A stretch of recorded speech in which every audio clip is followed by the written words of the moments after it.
The way our minds are programmed to function is that when you are fixing your mind on something, you're focusing on one thing, it begins to become your reality. For instance, I'm going to use sexual thoughts as an example. Sometimes when you're having those thoughts, it begins to produce, your brain is signaled. Before you know it, hormones are being released in your body. So it is with fear. Devil makes you to understand, or maybe make you to focus on the things going wrong, make you to focus on, even when it is not a reality, even when it is not happening. The devil makes you to think on those things and focus on those things. Before you know it, your mind is programmed, is sending a signal to the universe.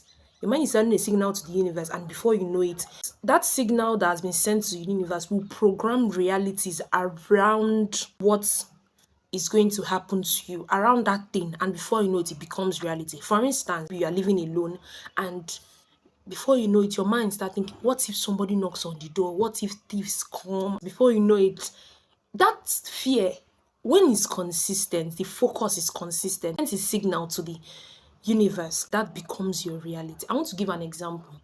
When I was in junior secondary school, that is junior high school, after my GSS 3, grade 9, after my grade 9, I went to learn tailoring. I went to learn how to sew. And as I was learning how to sew, my madam told us about a story of a lady that came to the market. She went to market and she wanted to pee.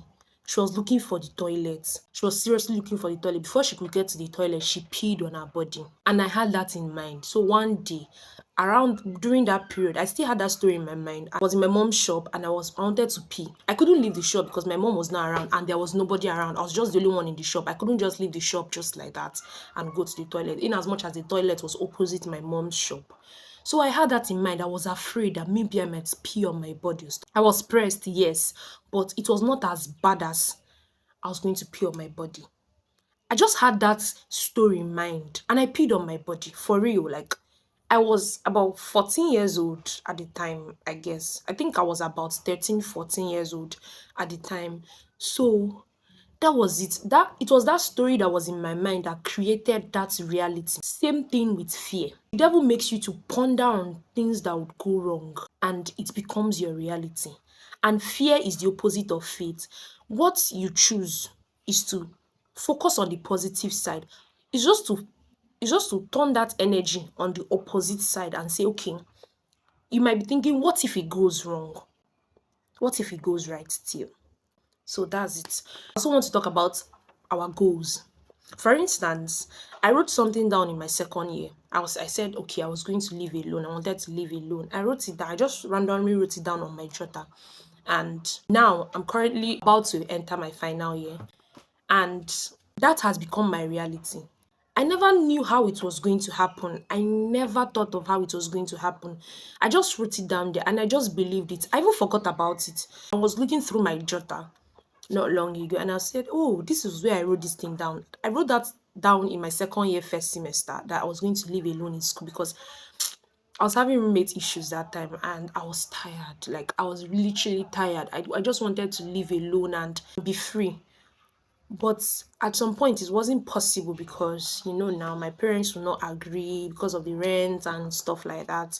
But now, it is now my reality because I just wrote it down, believed it, and I left it. Even some of my dreams, I never knew it was going to happen. I never knew how it was going to come to pass. I just wrote it down, believed it, and just left it. Before I knew it, it came to pass. It became my reality. So what that thing did was just to signal the universe that, okay, this is how exactly this is how your life is going to run. And also, for instance, I got into the university the year I finished secondary school because I can remember I went for a program in Pentecostal Chapel that time when I was in secondary school, and the pastor that came then said that we should tell our parents, we should go home, tell our parents that they should start saving our school fees because we're about to enter school. I took it literally like that. I went home, I told my mom, see, I'm entering school this year. You should prepare because I'm going to enter school. Like play. It was like joke. I entered school. And the fact that none of my siblings, I'm the last child, and none of my siblings entered school the same year they finished secondary school. It was like a joke. Even my mom, when she finished Something must hold them. Is either JAMB or WAEC that is going to hold them back. But me, I just believed it like that. Even when my WAEC results came out, it was not so nice. I couldn't enter school with it. My NACO results came out and it was perfect. My NACO result, I passed NACO much more than I passed my WAEC, and I entered school. So whatever you think on, whatever you focus on, is sending a signal to the universe. That is why I was listening to William Chamber one time on one of his videos. He was like that every success he has now, he believed it long before. He has already believed it, that he already had it, but it's not yet a physical reality.